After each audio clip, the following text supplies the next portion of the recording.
Alright, what's up there, YouTube? Okay, so today I'd like to talk about what does Nikon need to do to combat sales of the Canon EOS-RP.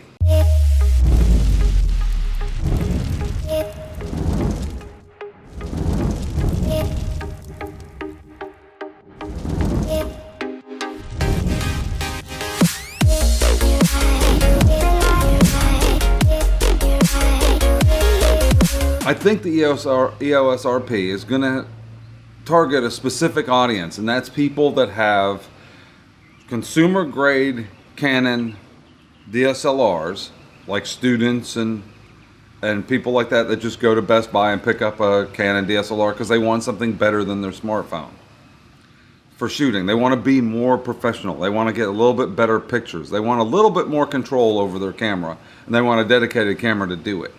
They're wanting to buy a full frame camera. So here comes Canon with the EOS-RP, their mirrorless full frame camera.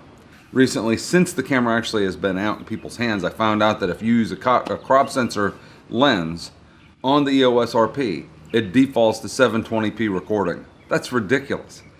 That's over and beyond the amount of crippling that companies do. It's past just regular crippling. Their audience is people that had Canon consumer DSLRs, like the T3i and stuff like that are crop sensor cameras, so they probably have a crop sensor lens. They have these crop sensor lenses, they're looking to upgrade to a full frame camera, and they get the EOS-RP, pop their lens on it, and now it's 720p. That's just ridiculous. There's a lot of yard work going on across the street. And what do you guys think Nikon needs to do to come up with a product that will compete with the EOS-RP? What would be the product to compete with it? And I think what Nikon should do is release a Z5 or Z4 even. Call it a Z4. Drop back one more number. Or Z3. Whatever. Drop it back a couple. Make a cheaper version. Like a consumer version. Not cheaper, but a consumer version. Here's what they should have in it. This is from what I think. This is what I think they should put in the camera. It should be not a magnesium alloy body, but a composite body. The same Z mount, same lenses and everything work on it. 24p, 4K, with full autofocus, DPAF, just like you're seeing right now, and 24p, just like I'm shooting right now for vloggers. 1080 at 24 and 30, no 60 and no 120. So you don't get super slow motion, but you get really good 1080 at 24 and 30p. Or you could even, I mean, they might throw in 1080 60, right? Give them 1080 60. That way they can shoot. A lot of people like to shoot their vlogs in 60p. I don't know why, but they do. So 1080 60, but no 1080 120.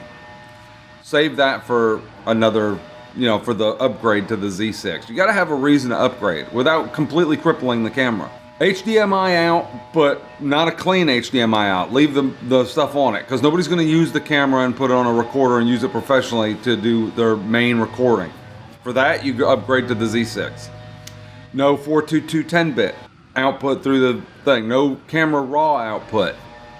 Give it 2 SD cards, just regular SD cards. Now, when you give it 2 SD cards, when you're using an SD card, you have to have a class 3 SD card in one slot to film 4K. If you're trying to film to 2 slots, it won't do it. It resorts to the slower card speed, and that's what that's what Sony does, and a lot of cameras do. So make it. Nobody records to both slots for video anyway. They do it for photos and backup. Make the frame rate like the Z6 the frame rate for still shooting, high speed shooting is 12 frames per second. Drop that down to like 6 in high speed with no autofocus, and say 3 with autofocus. Like, make it slower. Nobody will mind. Nobody's shooting sports and wildlife with it. If you want to shoot sports and wildlife, pick up a D500. You can pick up a D500 right now on eBay for right at $1,000, about the same price, and you get a fantastic, arguably one of the best nature and wildlife cameras ever made. The Nikon D500 is one of the best sports and wildlife cameras ever made.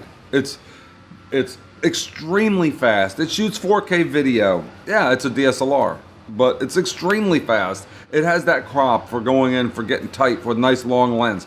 It's an unbelievable camera, and it's an incredible buy right now for like $1,000. You can pick one up for $1,000. I'm thinking of picking one up just to have as a wildlife camera in case I want to go off and shoot some birds at the ocean.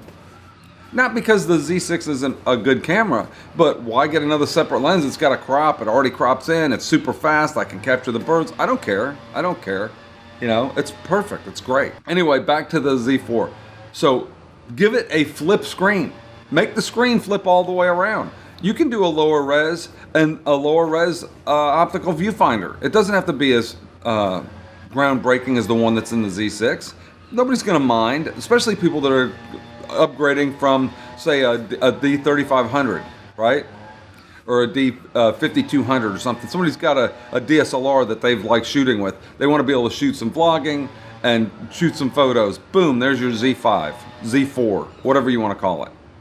And now you've got the camera with a headphone jack, a mic jack, a flip screen, flips over to the side, just like the consumer versions of the Nikon cameras. And you get everything that you want. And release that sucker at like $1,200, $1,300. See, the thing is, how it would beat Canon, and this is where I think Nikon actually did a better job on this. And this is what I think is a brilliant move on Nikon if they come out with this inexpensive camera. See, Nikon came out with the inexpensive lenses first. The cheaper lenses, I call them cheaper, but less expensive lenses. The 24-70 f4 that I'm using right now is considered the kit lens. It's a fantastic lens. It doesn't have focus breathing. It's got image stabilization. It works with the IBIS that's built in the camera. That's the other thing. I don't know if they should include the IBIS, but they should include some kind of image stabilization. Take the image stabilization, the electronic from the D500, like they had in there. If you watch my videos, I made a video and I showed where it wasn't that bad. If you're zoomed in, it's really not that bad. It was pretty decent. Plus the camera will be so light, you could always throw it on a gimbal or something like that. But Canon doesn't have any image stabilization in their camera. They don't have IBIS in the new RP.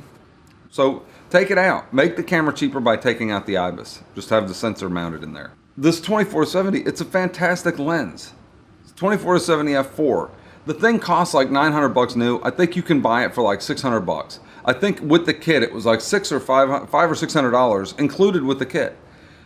Canon doesn't have a native EF or whatever that is, F or RF lens. They don't have a native RF lens for the RP that's inexpensive. They have to actually include an adapter, which they're including, to adapt their EOS-R lenses, their EOS lenses, EF lenses, to the camera, and then they have a deal on an inexpensive EF lens, which makes no sense. That's like Nikon releasing the Z5 and not having an inexpensive lens, and then the kit lens is a DX crop or is a nifty 50 full frame lens with the adapter FTZ with the FTZ adapter. It makes no sense. Because they don't have an inexpensive lens. Give them an inexpensive lens. This is an inexpensive lens that comes on the Z6. You can include that for like $500. So you're looking at maybe like $1,700 for the camera as a kit with the lens. That's incredible for a full frame kit with the lens that has full autofocus. And it would smoke the heck out of the RP. That would be the wisest move from Nikon, is to do that. What do you guys think? Do you guys think that would be a smart move from Nikon to go ahead and release an inexpensive version first and then come out with a more professional version later of the next Z camera? I think they should. I think that would be a smart move on their part. They would be able to sell a heck of a lot of them. A lot of people would buy them. They could compare it directly and go, look, ours has this, that one doesn't have it. Ours has this, that one doesn't have it. My pool just came on. I've had people, a lot of YouTubers I've seen complain, say, well, nobody really cares about those features but YouTubers. YouTubers are what sells cameras. The whole reason why a lot of people, YouTube is a huge advertising for cameras. YouTubers sell cameras. If they don't like a camera, it's doomed to failure, really. if you get a large number of YouTubers dislike something, it'll probably fail. It probably won't make it. So if you take a camera like the Nikon, invite the press, hand it out, do all the extra stuff that you have to do. Don't make a big show, but just make a regular showing, show it out, hand it to people, let them try it out, let them see what it's all about. Let YouTubers, send it off to YouTubers for review, let them review it with the lens, give their opinions, and I think they'll be surprised at the price and the quality that they can come out with for $1,100, $1,600 is a kit. And it would be way better than the Canon RP. The RP was just like a extremely crippled joke of a camera, if you ask me. And it's actually kind of sad because you have all these people that are Canon shooters that are debating, like Peter Gregg said, they're debating, should I spend $1,000 or just shoot with my phone? Because the phones are coming out with really decent pictures now. So the video's getting better in phones, but it's not as easy to shoot shallow depth of field like I'm shooting right now with the phone because the sensors are so small and the lens, even with the fast apertures, it's just not as easy to shoot the shallow depth of field like you see here with a phone. You can only do that with a full frame camera, even in low light. It's actually better in low light than the phone. It's way better in low light than a phone will ever get. So these people want to shoot their family stuff and Christmas and holidays and stuff inside would get much better images off of a DSLR than they will off of a mirrorless full frame than they will off of a phone. So I think Peter Gregg was kind of onto something. It's actually a shame that my pool is loud. The bubbles it's bubbling up over there. Peter Gregg said that it's kind of bad because you get all these people that are wanting to upgrade to a DSLR, but then they say, oh, okay, Canon's got a full frame, we can get that and use that, and they get it, and then it doesn't shoot 24p, it doesn't focus. They go, I want to shoot in 4K. You wouldn't be surprised. You think, well, it's not that big of a deal, nobody cares about 4K, YouTubers don't really care about 4K. It's true, most vloggers probably won't shoot vlogs in 4K. But a lot of these people that are getting their families, one of the reasons they'll buy the camera, it's got 4K. 4K is the newest thing. They got a new 4K TV. I want to be able to shoot in 4K and show it on my TV. And they get the camera and it doesn't focus and it looks terrible and it's all blurry and they're like, oh, this is terrible. They get a bad experience from the things that they first start using on the camera gives them a bad experience. You don't want that. They'll be like, I may as well just shoot with my phone. This is so bad, I may as well shoot with my phone. I don't know why I wasted my money on this. The photos are great and everything, but I could get similar results with my phone, and just not use the camera. So I think they made a big mistake on that in that way, is that they're shooting themselves in the foot by releasing a camera that's so crippled that if somebody upgrades from a cheaper consumer camera, they're not getting that much other than a full frame picture for pictures and 1080. The dual pixel 1080 is good, but there's a lot of people that bought 4K TVs are the biggest rage. They're buying 4K TVs. You're looking at the consumer that's buying a camera. You got to stop looking at the professional that's buying the camera. It's the consumers buying the camera. The consumers have just bought a 70-inch Samsung 4K TV for the living room, and they want to be able to watch their videos that they make of their family on their 4K TV in 4K.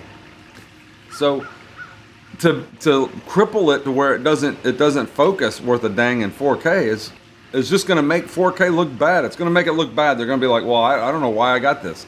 I can get better shots off my camera, off my cell phone.